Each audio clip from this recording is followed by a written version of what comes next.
আসসালামু আলাইকুম রহমতুল্লাহি ওবরাকাতুহ। আলহামদুলিল্লাহ ওয়াহদা ওয়াসসালাতু ওয়াসসালামু আলা মাল্লা নাবিয়্যা বাদা। সম্মানিত শিক্ষকবৃন্দ, আমন্ত্রণ জানাচ্ছি হাদিস ফাউন্ডেশন কর্তৃক প্রকাশিত এবং হাদিস ফাউন্ডেশন শিক্ষা বোর্ড এর অধিভুক্ত সকল মাদ্রাসায় পাঠ্যপুস্তক হিসেবে রচিত সহজ মিজানুস সরফ এই কিতাবটির পরিচিতি এবং পাঠদান পদ্ধতি এর ওপরে পরামর্শমূলক ভিডিওতে আপনাদের সাথে আছি আমি সারোয়ার মিসবাহ। সম্মানিত শিক্ষকবৃন্দ, আপনারা এই কিতাবটার সাথে পরিচিত আছেন। এই কিতাবটি সহজ মিজানুস সরফ অর্থাৎ আরবি ব্যাকরণ পাঠদানের একদম প্রাথমিক একটা কিতাব, যেখান থেকে একজন ছাত্রের আরবি শেখার হাতে খড়ি হয়, অর্থাৎ আরবি ব্যাকরণ শেখার তার যাত্রাটা এখান থেকে শুরু হয়। তো এই কিতাবটা আমরা যেভাবে পাঠদান করি, সেই পাঠদানের জন্য দেখা যাচ্ছে পাঠদানের দুর্বলতা থাকার কারণে অনেক ক্ষেত্রেই ছাত্ররা খুব একটা ভালোভাবে এখান থেকে উপকৃত হতে পারে না। তো আমি আজকে চেষ্টা করব ওই সমস্ত বিষয় আপনাদের সাথে শেয়ার করার জন্য, যে সমস্ত বিষয়ে আমরা পরীক্ষিতভাবে ছাত্রদের উপরে অ্যাপ্লাই করার মাধ্যমে ছাত্রদের কাছ থেকে আমরা একটা ভালো ফলাফল পেয়েছি। সম্মানিত শিক্ষকবৃন্দ, আমরা শুরুতেই পাঠদান পদ্ধতি নিয়ে আলোচনা করব। তো দুই ধরনের মাদ্রাসা আমাদের এখানে প্রচলিত রয়েছে। একটা হচ্ছে কওমি সিলেবাসে যেটা পরিচালিত হয়, আর একটা হচ্ছে আলিয়া সিলেবাসে। তো আলিয়া মাদ্রাসাতে বা দাখিল মাদ্রাসাতে পাঠদান পদ্ধতি এবং কওমি মাদ্রাসাতে পাঠদান পদ্ধতি দুইটা একরকম হবে না। আমাদের অনেক শিক্ষকরা আছেন যারা নিজেরা কওমি মাদ্রাসাতে লেখাপড়া করেছেন এবং সেই বিষয়গুলো, সেই পদ্ধতি নিয়ে এসে তারা আলিয়া মাদ্রাসাতে অ্যাপ্লাই করার চেষ্টা করেন, যার কারণে দেখা যায় যে পরিপূর্ণ ফলাফল সেখান থেকে আসে না। কারণ তাদের পাঠদান পদ্ধতি এবং তাদের পরিবেশ, তাদের বিষয়বস্তু একরকম এবং আমাদের বিষয়বস্তুগুলো ভিন্ন রকম। আমাদের ক্লাস সিস্টেম ভিন্ন, আমাদের ক্লাসগুলো তুলনামূলক ছোট হয় এবং ছাত্র অধিকাংশ অনাবাসিক হয়। আর ওই ধরনের মাদ্রাসায় ছাত্ররা বেশিরভাগ আবাসিক থাকে এবং তাদের ঘন্টাগুলো অনেক ব্রড হয়, বড় হয়, এবং তাদের দেখা যায় যে একটা ক্লাসে সর্বোচ্চ 3টা থেকে 4টা সাবজেক্ট থাকে এবং সবগুলোই একটার সাথে আরেকটা মিল রাখে, অর্থাৎ একটা আরেকটার বিপরীত নয়। কিন্তু আমাদের এই মাদ্রাসাগুলোতে, যেগুলো আমরা আধুনিক সিলেবাস ফলো করি, সেখানে আরবি ব্যাকরণের সাথে আরবি সাহিত্য, পাশাপাশি গণিত, ইংরেজি, বাংলা সবগুলো বিষয় একসাথে পাঠদান করার কারণে দেখা যায় যে ওই সিস্টেমে যদি পাঠদানটা করা হয় তাহলে ছাত্রদের মাথায় কিন্তু সেভাবে বিষয়গুলো থাকে না। তো এই বইটা যেভাবে রচনা করা হয়েছে সেটা যদি আপনি সরাসরি ফলো করেন, অর্থাৎ তাহলে একদম শুরু থেকে পড়ানো শুরু করেন, তাহলে এটা একটা কওমি ধারার মাদ্রাসার জন্য ঠিকঠাক আছে। তবে আমাদের এই ধারার মাদ্রাসা, যেখানে অনেকগুলো সাবজেক্ট একটা ক্লাসে পড়ানো হয়, সেখানে পড়ানোর জন্য ভিন্ন একটা পন্থা আপনাকে অবলম্বন করতে হবে, যে বিষয়টা আমি এই ভিডিওতে আপনাদের সাথে শেয়ার করার চেষ্টা করব ইনশাআল্লাহ। দেখুন, কওমি মাদ্রাসার ছাত্ররা সবসময় একটা জায়গায় থাকার কারণে বা তাদের একটা বছরে একটা মূল কিতাব থাকার কারণে তাদের মাথায় সবসময় একটা বিষয় থাকে। আপনি যখন তাকে মাঝির বাহাসটা পড়িয়ে দিচ্ছেন, তখন সাথে সাথে সে সারাদিন ওই বাহাসটা নিয়েই কিন্তু চিন্তা করছে, সেটাই তার মাথায় সবসময় থাকছে। কিন্তু আমাদের ক্লাসগুলোতে সে যেমনভাবে মিজান পড়ছে তেমনইভাবে বাংলা পড়ছে, তার পরের ঘন্টায় গণিত পড়ছে, তার পরের ঘন্টায় ইংরেজি পড়ছে, এবং মাগরিব পরে সে পড়তে যখন বসছে তখন সবগুলো সাবজেক্ট একসাথে পড়ার কারণে দেখা যাচ্ছে যে সব বিষয়গুলো তার মাথাতে হালকা হালকা করে আছে। তো আমাদেরকে আরও সহজ পদ্ধতি এখানে অবলম্বন করতে হবে। তো শুরুতেই আমি পাঠদান পদ্ধতি নিয়ে আলোচনা করব। এরপরে এই কিতাব থেকে কিভাবে আপনি ছাত্রদেরকে মিজান অনুশীলন করাবেন সেই বিষয়টি আলোচনা করব। এরপরে এখান থেকে পরীক্ষায় প্রশ্নটা কেমনভাবে আপনি করবেন সে বিষয়টাও ইনশাল্লাহ আলোচনা করব। তো দেখুন, আমরা এটা ক্লাস 4-এর জন্য রচনা করেছি। তো ক্লাস 4-এ একজন বাচ্চার বয়স দেখা যাচ্ছে যে 9 থেকে 12-র ভিতরে থাকে। তো এই বাচ্চাকে আপনি কিভাবে বোঝাবেন যে মাজি কি, মুজারে কি, মিজান কি? সে এখনও আরবির সাথে তেমন পরিচিত নয় যে ফাআলা কি ইয়া ফালু কি, এগুলো সে বুঝতে পারবে। সুতরাং আপনার দায়িত্ব হবে আপনি প্রথম দিনে গিয়ে আপনি তাদেরকে বোঝানোর চেষ্টা করবেন না যে মিজানুস সরফ কি, কালিমা কি, কালাম কি, হাল কি, ইস্তেকবাল কি, এগুলো বোঝানোর চেষ্টা করবেন না। ছোট বাচ্চারা এটা বুঝতে পারবে না। আপনি প্রথমেই তাসরিফে যান, আপনি তাকে ফাআলা ফাআলা মুখস্থ করতে দিন। সে যখন ফাআলা ফাআলা মুখস্থ করে আপনাকে শোনাতে পারবে, এরপরে আপনি ফইলা দিন, এরপরে মা ফাআলা দিন, মা ফইলা দিন। প্রতিদিন একটা করে বাহাস আপনি মুখস্থ করান, খুব শক্তভাবে মজবুতভাবে আপনি মুখস্থ করাবেন। এভাবে মুখস্থ করানোর ধারাবাহিকতা আপনার চলবে প্রায় অর্ধবার্ষিক পরীক্ষা পর্যন্ত, অর্থাৎ বছরের অর্ধেকটা সময় পর্যন্ত আপনি যদি মুখস্থ করান, তাহলে মিজানের যে অংশটা আছে অর্থাৎ মুন সাহেবের আগ পর্যন্ত এই অংশটা শেষ হয়ে যাবে এবং একজন ছাত্র কিছু না বুঝেই মিজানটা পরিপূর্ণভাবে তোতা পাখির মতো মুখস্থ শোনাতে পারবে। এর সাথে আমরা অনুশীলন পদ্ধতি দিয়েছি। আমরা কওমি মাদ্রাসাতে যেগুলো দেখি বা সাধারণভাবে মিজান যেভাবে পড়ানো হয়, তো আমাদেরকে আলামত চেনানো হয়। তো দেখুন, একজন বাচ্চা যখন ছোট থাকে তখন আপনি তাকে আলামত চেনাতে পারবেন না, আলামত সে চিনবে না। এজন্য আমরা এখানে একটা সহজ পদ্ধতি দিয়েছি। এই বইয়ের 23 নম্বর পৃষ্ঠাতে আছে যে হাত গুনে কিভাবে সে সিগাটা বলবে, হাত গুনে কিভাবে সিগা বলবে। যেমন আমরা এখানে যে পদ্ধতিটা দিয়েছি, ফাআলা ফাআলা ফাআলু, অর্থাৎ আমাদের এই যে হাতের যে মাঝের অংশগুলো রয়েছে প্রত্যেক আঙ্গুলে 3টা করে, প্রত্যেক আঙ্গুলে 3, 6, 9, 12 এবং এইটাতে 2টা, টোটাল 14টা। তাহলে এখানে আমরা বলেছি যে এভাবে গুনতে হবে, ফাআলা ফাআলা ফাআলু, ফাআলাত ফাআলাতা ফাআলনা, এবং আমরা এরপরে ভাগ করে দিয়েছি যে এটা মুজাক্কার, এটা মুয়ান্নাস, এটা মুজাক্কার, এটা মুয়ান্নাস, আর এটা উভয়। এরপরে ভাগ করে দিয়েছি যে প্রথম 2টা গায়েবের, দ্বিতীয় 2টা হাজেরের, আর শেষের একটা মুতাকাল্লিমের। তাহলে তাকে যদি জিজ্ঞাসা করা হয় যে ফাআলাত এটা কোন সিগা, তাহলে সে যখন গুনবে যে ফাআলা ফাআলা ফাআলু ফাআলাত, এই প্রথমে আসছে, তাহলে নিচেরগুলো হচ্ছে ওয়াহেদের সিগা, মাঝেরগুলো হলো তাসনিয়ার, উপরেরগুলো হলো জমার। তাহলে নিচে আসছে, সুতরাং এটা ওয়াহেদ। এটা মুজাক্কার, এটা মুয়ান্নাস, তাহলে এটা মুয়ান্নাস, ওয়াহেদ মুয়ান্নাস। এবং এই 2টা বলেছিলাম গায়েবের, সুতরাং এটা ওয়াহেদ মুয়ান্নাস গায়েব। এটা হচ্ছে কোনো রকমের আলামত না চিনে সিগা বলতে পারা। তো কোনো রকমের আলামত না চিনে তাকে যখন সিগা বলাটা আপনি শেখাবেন, ঠিক ফাআলাতে সে যেভাবে সিগা বলতে পারবে, ইয়া ফাআলুতে ঠিক তেমনইভাবে সিগা বলতে পারবে। অর্ধবার্ষিক পর্যন্ত তাসরিফ মুখস্থ করানোর পাশাপাশি আমরা সিগাটা প্র্যাকটিস করাবো প্রত্যেকটা বাহাসে।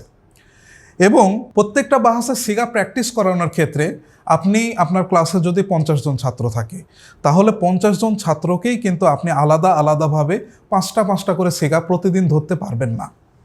তাহলে কি করতে হবে, ছাত্ররা যেন নিজেকেই নিজে সিগা ধরতে পারে এই পদ্ধতির ব্যবস্থা আপনাদেরকে করে দিতে হবে। এটা কিভাবে আমরা করতে পারি? আমরা যে পদ্ধতিটা এখানে অবলম্বন করি সেটা হচ্ছে যে আমরা ছাত্রদেরকে যখন মাজির বাহাসটা শেষ হয়ে যায়, 4টা বাহাস যখন শেষ হয়ে যায় মাজির, তখন আমরা বলি যে খাতার এক পাশে মাজির সিগাগুলো লেখো, ফাআলা ফাআলা সিরিয়ালে নিচে। এরপরে যখন সে লিখে, তারপরে আমরা সেই অংশটা কেটে নিতে বলি। কেটে নেওয়ার পরে প্রত্যেকটা শব্দ আলাদা আলাদা করতে বলি। প্রত্যেকটা শব্দ আলাদা আলাদা করার পরে সে এই শব্দগুলো একটা জায়গায় রাখে। এটা কোনো বাটি হতে পারে, এটা কোনো পাত্র হতে পারে। রাখার পরে সেখান থেকে একটা করে সিগা তোলে, একটা করে কাগজ তোলে, সেখানে একটা সিগা লেখা থাকে। সেই সিগাটা সে হাতে গুনে বলে। এভাবে সে যদি প্রতিদিন আধা ঘন্টা করে, তাহলে দেখা যাবে যে তার প্রত্যেকটা সিগা কোনো রকমের আলামত না চিনে মুখস্থ হয়ে যাবে। আমরা এটা অ্যাপ্লাই করেছি এবং এটা দেখেছি যে এটা হয়। যেমন ফালতু, এটা আমাকে চিন্তা করা লাগে না যে এটার কি আলামত আছে। ফালতু শোনা মাত্রই আমার মাথায় আসে যে এটা ওয়াহেদ মুতাকাল্লিমের সিগা।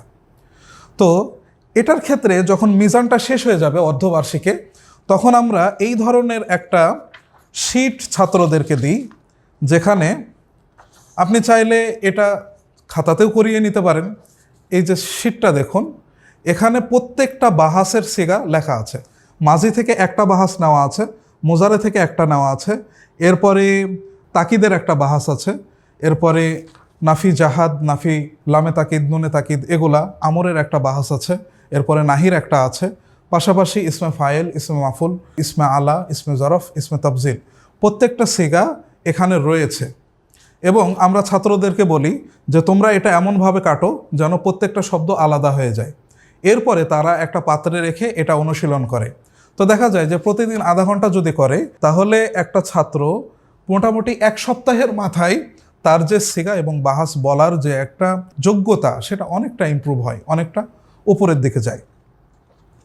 আচ্ছা, এরপরে আমরা অর্ধবার্ষিকীর পূর্ব পর্যন্ত এই তাসরিফই শুধুমাত্র মুখস্থ করাবো মিজানের। এক্ষেত্রে আপনি যদি দেখেন যে কিছু ছাত্র আপনার ক্লাসে রয়েছে, যদি 50 জন ছাত্র থাকে তাহলে সব ছাত্র ভালো হবে এরকম বিষয় না। 3-4 জন ছাত্র থাকবে যারা এটা মুখস্থ কোনো রকমই করবে না। তাদের জন্য আপনি আলাদা গ্রুপ তৈরি করতে পারেন, যে সব ছাত্রের পড়া একসাথে যাবে এবং তাদের পড়া আলাদাভাবে আপনি শুনে তাদেরকে প্রতিদিনের পড়া সামনে বইয়ে তারিখ দিয়ে দিবেন। কিন্তু এরকম করবেন না যে গদবাঁধা সবাইকে একটা পড়া দেওয়া হলো, এরপরে আপনি 5 জনের কাছ থেকে শুনলেন, আর হয়তো সবার কাছ থেকে শুনলেন না, সবাই মুখস্থ করলো কি না এই বিষয়টা আপনি নিশ্চিত হলেন না, তারপরে আপনি সামনে আরেকটা পড়া দিয়ে দিলেন। এই কাজটা কখনোই মিজানের ভিতরে করা যাবে না। এরপরে এই যে অর্ধবার্ষিক পর্যন্ত যে বাহাসগুলো মুখস্থ করানো হবে, প্রতিদিন অন্ততপক্ষে বাড়িতে 2টা করে বাহাস আপনি লিখতে দেবেন অর্থসহ। এটা হচ্ছে তার যেমনভাবে অর্থটাকে সে আয়ত্ত করতে পারবে, তেমনইভাবে একদম প্রাথমিক যেহেতু সে তার লেখাতে একটা দুর্বলতা আছে, এই লেখার দুর্বলতাটা কেটে যাবে ইনশাআল্লাহ। এরপরে অর্ধবার্ষিকীর পূর্বে আপনি ফাইনালি এই বিষয়টা নিশ্চিত করুন যে আপনার দার্সে যতজন ছাত্র আছে সকলের ফেলে মাজি থেকে নিয়ে একদম ইসমে তাফজিল পর্যন্ত প্রত্যেকটা বাহাসের তাসরিফ এবং অর্থ মুখস্থ রয়েছে। যদি এটা আপনি নিশ্চিত করতে না পারেন তাহলে মুন সাহেবের ভিতরে কখনোই যাওয়া যাবে না। এখন আসুন আমরা অর্ধবার্ষিকীর পরে পাঠদান পদ্ধতিটা কেমন হবে সেটা নিয়ে আলোচনা করি। তো এইভাবে যদি আপনি অর্ধবার্ষিক পর্যন্ত পাঠদান করেন তাহলে একজন ছাত্রের কাছে কখনোই মনে হবে না যে মিজান কঠিন। কিন্তু এই মিজান কঠিন মনে না হতেই সে মিজানের তাসরিফগুলো মুখস্থ বলতে পারবে, সিগাগুলো নির্ণয় করতে পারবে, বাহাস এবং সিগার যে ইয়াটা রয়েছে, রূপটা রয়েছে, এটা নির্ণয় করতে পারবে। তো অর্ধবার্ষিকীর পরে আপনি আবার কিতাবটা শুরু থেকে শুরু করুন। এখন তার মিজান সম্পর্কে অনেকটা ধারণা আছে। এখন যখন তাকে আপনি বলবেন যে মাজি বলতে এটা উদ্দেশ্য, মুজারি বলতে এটা বোঝায়, এরপরে ইলমু সরফ বলতে এটা বোঝায়, এটা যখন আপনি তাকে বলবেন সে চটচট করে ধরে নিতে পারবে। আপনি গঠন প্রণালী এভাবে পড়ান যে ফাআলা থেকে ইয়া ফাআলু তৈরি করা হয়েছে। এখন তোমরা বলো তো, এই যে বোর্ডে আপনি লিখে দেখাবেন যে এটা হলো ফাআলা আর এটা হলো ইয়া ফাআলু, এখন এই দুইটার ভিতরে কি পার্থক্য হয়েছে বলো তো? তখন তারাই বলবে যে শুরুতে ইয়া এসেছে।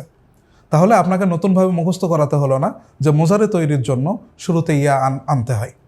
তাহলে ওরাই বলবে যে এখানে শেষে জবর আছে, ওখানে শেষে পেশ আছে।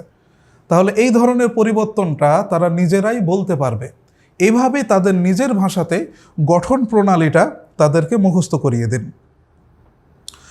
এরপরে আরেকটা বিষয় লক্ষণীয়, সেটা হচ্ছে যে বাচ্চারা যে বিষয়গুলো বোঝে না সেই বিষয়গুলো তাদেরকে জোর করে বোঝানোর চেষ্টা করবেন না।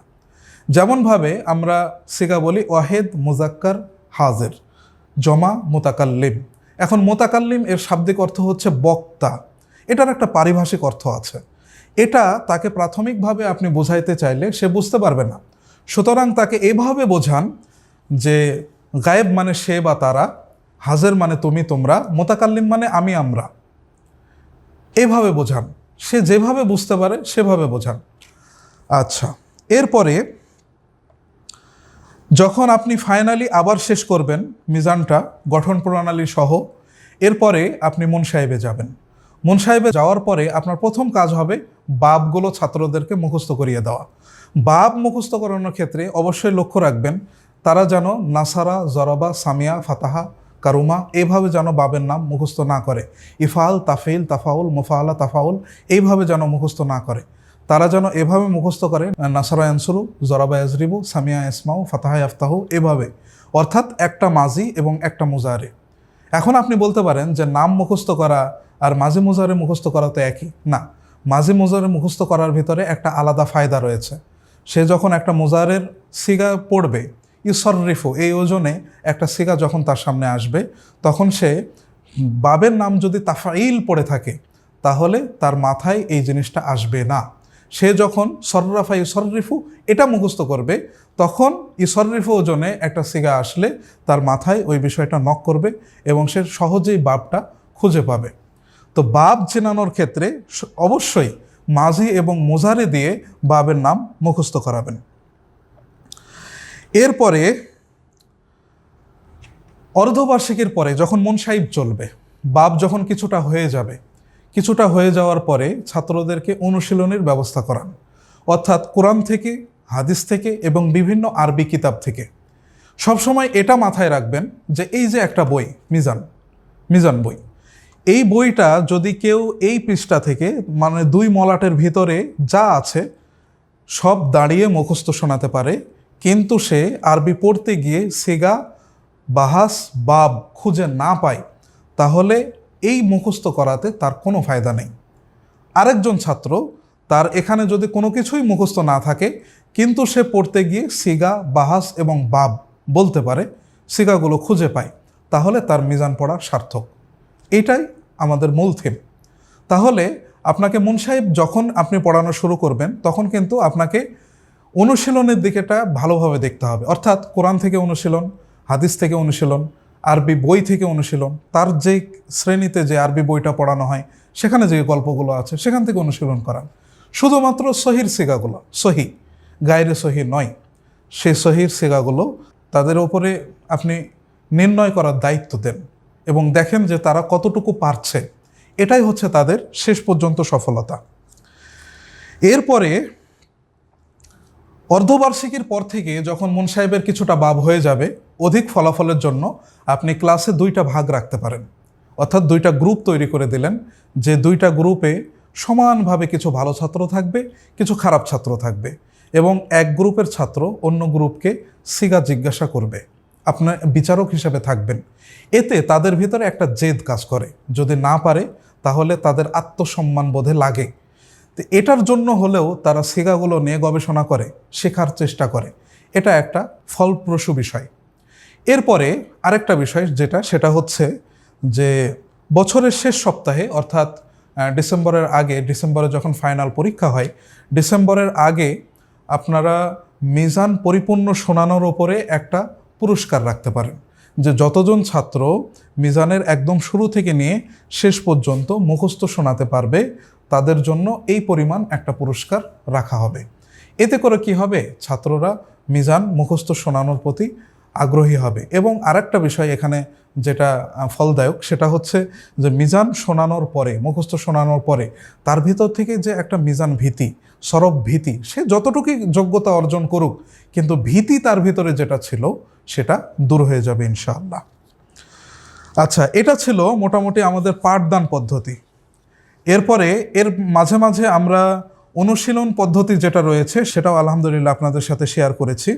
এরপরে আমরা পরীক্ষার প্রশ্নের ধরন আপনারা কিভাবে করবেন প্রশ্নগুলো। অর্ধবার্ষিকীর পূর্ব পর্যন্ত যেহেতু আমরা শুধুমাত্র তাসরিফ এবং সিগা চেনাতে শিখেছি, এজন্য আমরা অর্ধবার্ষিকীতে শুধুমাত্র তাসরিফ লিখতে দেব এবং কিছু শব্দ দেব যেগুলো তারা সিগা, বাহাস এবং অর্থ লিখবে। যেমন আমি 6টা তাসরিফ দিলাম, একটা মাজি থেকে, একটা মুজারে থেকে, একটা আমর থেকে, একটা নাহি থেকে, একটা ইসমে আলা দিলাম, একটা ইসমে তাফজিল দিলাম, 6টা দিলাম। তার ভেতরে 5টা লিখতে হবে। 5টাতে আপনি 25 করে 75 নম্বর রাখতে পারেন। এবং আপনি তাহকিকে, অর্থাৎ কিছু শব্দ দিয়ে দিলেন, যেমন মাফাইলু দিলেন, আফআলু দিলেন, ফওলা দিলেন, এগুলোর সিগা, বাহাস এবং অর্থ তারা লিখবে এবং প্রত্যেকটা তাহকিকে আপনি 5 নম্বর করে দিতে পারেন। তাহলে সেখানে যদি আপনি 6টা তাহকিক দেন, তাহলে 6টার ভিতরে তারা যদি 5টা করে, তাহলে 5 5 25 নম্বর এবং আগের 75 100 নম্বর। এইভাবে প্রথম সাময়িক পরীক্ষাটা আপনারা এখান থেকে নিতে পারেন। এরপরে দ্বিতীয় অর্থাৎ ফাইনাল যে পরীক্ষাটা, এটার ভিতরে আপনারা গঠন প্রণালী রাখতে পারেন। এরপরে সিগা, তাসরিফ যেটা সেটা তো থাকবে, তাহকিকের বিষয়টি থাকবে। এরপরে তখনকার তাহকিক আর এখনকার তাহকিক কিন্তু একরকম হবে না। আপনার অর্ধবার্ষিকের তাহকিক হবে শুধুমাত্র সিগা, বাহাস এবং অর্থ, কিন্তু বার্ষিকের তাহকিকে অবশ্যই সাথে বাব সংযুক্ত হবে। আর অর্ধবার্ষিকে যে তাহকিকের জন্য শব্দগুলো দেওয়া হবে সেগুলো অবশ্যই আলফেয়ালু মাদ্দা থেকে দেওয়া হবে, অর্থাৎ ফাআলা ইয়া ফাআলু এগুলো থেকেই দেওয়া হবে। অন্য কোনো মাদ্দা এখানে ব্যবহার করা যাবে না। কিন্তু আপনি যখন মুনসাহিব পড়ানো শেষ করবেন সেখানে আপনারা ভিন্ন মাদ্দা অবশ্যই ব্যবহার করবেন, অর্থাৎ ফাইনালে সেখানে আপনি কোরআন থেকে যে কোনো সিগা দিতে পারেন, হ্যাঁ, এরপরে হাদিস থেকে যে কোনো সহির সিগাগুলো দিতে পারেন, যে সিগাগুলো তারা নির্ণয় করবে এবং এর ভিত্তিতে তাদের যোগ্যতাটা বিচার করা হবে। তো আশা করা যায় যে এইভাবে যদি পাঠদান করা হয় তাহলে এই কিতাব থেকে একজন আলিয়া মাদ্রাসার ছাত্র সে পরিপূর্ণ ইস্তেফাদা অর্জন করতে পারবে ইনশাল্লাহ। এবং এই কিতাবটা সহজ মিজানুস সরফ, এটা পড়ার জন্য অবশ্যই একজন ছাত্রকে আরবি দেখে সাবলীলভাবে পড়তে পারতে হবে, বাংলা দেখে সাবলীলভাবে পড়তে পারতে হবে। যদি আরবি বাংলা তারা দেখে পড়তে না পারে তাহলে যেই পদ্ধতি তাদের উপরে আপনি প্রয়োগ করেন সেটাতে কোনো ফায়দা হবে না। এরপরে যেটা হলো যে এই কিতাবটা যখন শেষ হবে তখন একটা ছাত্রের কাছ থেকে আমরা কতটুকু যোগ্যতা কামনা করি। এই কিতাবটা যখন শেষ হবে তখন একজন ছাত্রের কাছ থেকে অবশ্যই আমরা এতটুকু যোগ্যতা কামনা করব যে সে যে কোনো সহির সিগা দেখার পরে সেটার সিগা, বাহাস এবং বাব এটা নির্ণয় করতে পারবে। তো এতটুকুই ইনশাআল্লাহ। আল্লাহ তাআলা এইভাবে আমাদের সকলকে এই কিতাবটা পাঠদান করার তৌফিক দান করুন। ওয়া আখিরু দাওয়ানা আনিল হামদুলিল্লাহি রাব্বিল আলামিন। সুবহানাকাল্লাহুম্মা ওয়া বিহামদিকা আশহাদু আল্লা ইলাহা ইল্লা আনতা আস্তাগফিরুকা ওয়া আতুবু ইলাইক। আসসালামু আলাইকুম ওয়া রাহমাতুল্লাহি ওয়া বারাকাতুহু।